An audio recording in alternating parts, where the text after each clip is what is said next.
Are Fimir Balefiends disturbing in Tides of Torment? Yes, they're monstrous humanoids, and they're shadowy. I mean, they use two lores of magic, and one is fire, which is awesome, and the other is shadows, which is creepy.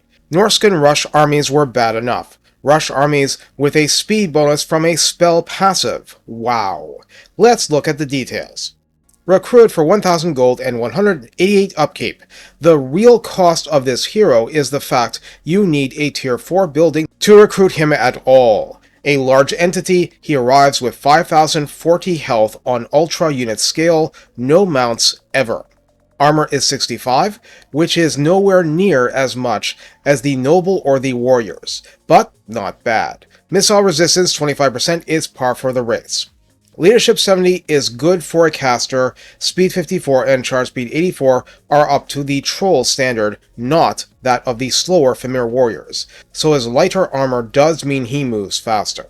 Melee attack begins at 35, which isn't high in principle, but like the warriors, each and every attack is magical attack and inflicts, with a caster hero, armor sundering, reducing enemy armor by 30 points for 10 seconds per application through the blunt method.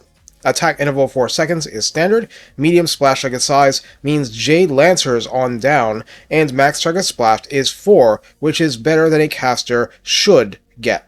Melee defense 35 is actually better than the Noble starts with. Weapon strength 400 is brutal for a caster, split base 80 and armor piercing 320, so yeah, he does more default armor piercing than Bior or Scylla. That's completely ignoring their base damage advantage, of course. Charge bonus is 25 and mass is 1500. He counts as a siege attacker and has From the Mists, so plus 25% missile resistance if above 50% of base leadership, and being shot is a leading cause of caster hero death in this game, according to 9 out of 10 surgeons. I will feed the 10th to a Chimera. As an embedded hero, the Balefiend is your only replenish troops hero in the faction, and while they've made it so you can get a fair bit of replenishment in the faction generally, is still a huge safety margin. Stimulate Growth is your only source of it outside Fimir Nobles, which are a tier 2 hero now, and are also Tides of Torment gated. But otherwise, your access isn't gated behind tier 4, so that's great for the faction. Agent actions are damage building, wounds, and hinder replenishment, niche caster ones, and specialist reduces the cost of these actions. For better or worse, the magic line is 100% the standard as usual, with evasion as the midway pip for plus 10% speed and plus 5 melee defense. We do want that.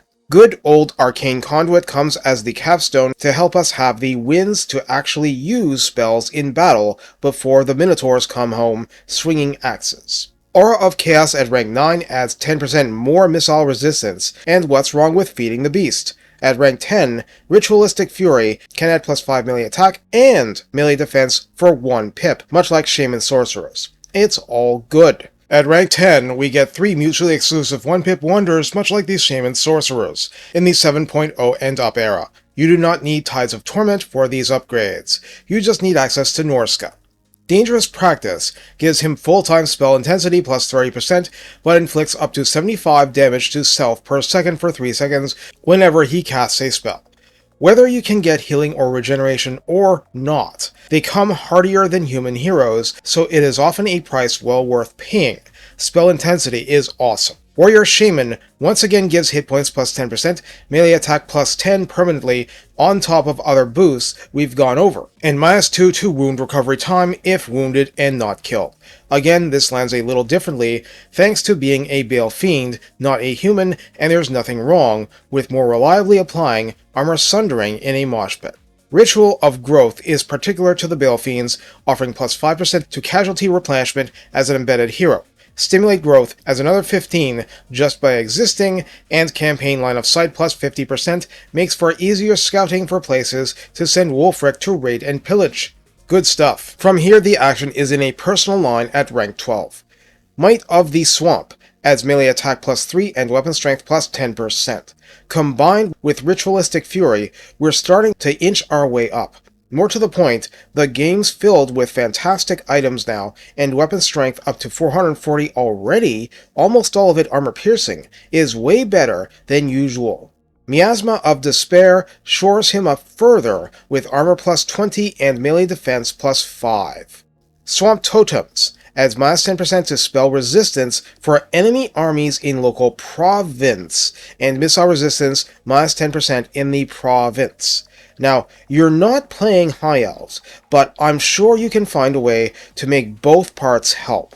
Resistances like this do not go negative as far as I know, but there's quite a few units in the game resisting spells, missiles, and sometimes both, and I mean, I've said it always, but Lord and character default missile resistance is 15% regardless. So even if it's burning down Khorne armies more easily, have at it. Eye of the Balefiend at 1 pip gives spell resistance plus 15% to the Balefiend himself, and plus 4 to Wind's Reserve. 2 pips raises this to spell resistance plus 25%, and Wind's Reserve plus 8. So, how do we use the Fimir Balefiend?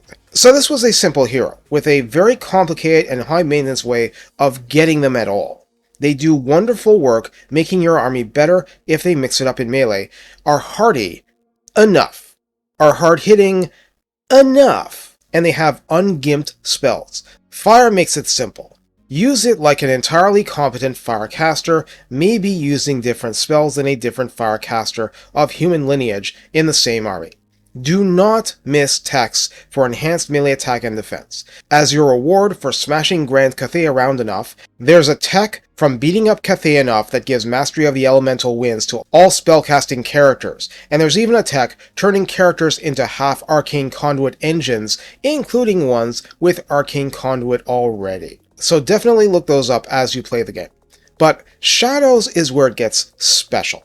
Aside from the Cursed Eden Runecaller and Sail the Faithless, no one else in the faction gets it, unless the once-a-playthrough champions had it hiding somewhere.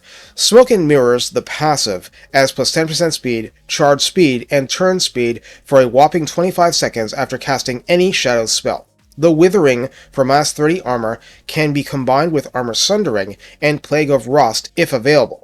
The Enfeebling Foe for minus 24 melee attack and defense is an all-time winner because it makes even the Balefiend into a powerful melee crusher on a particular foe. Pit of Shades is the low-maintenance bestie, staying in place where you cast it and chewing up armored infantry and anything else caught in it, but Occam's Mind Razor is truly special in this faction with plus 50% weapon strength, or the equivalent of Heroic Killing Blow, single target if normal cast, area effect if overcast. That on Lords, Mammoths, Lords on Mammoths, Giants, Dragons, Skin Wolves, Chimeras, it's a big deal.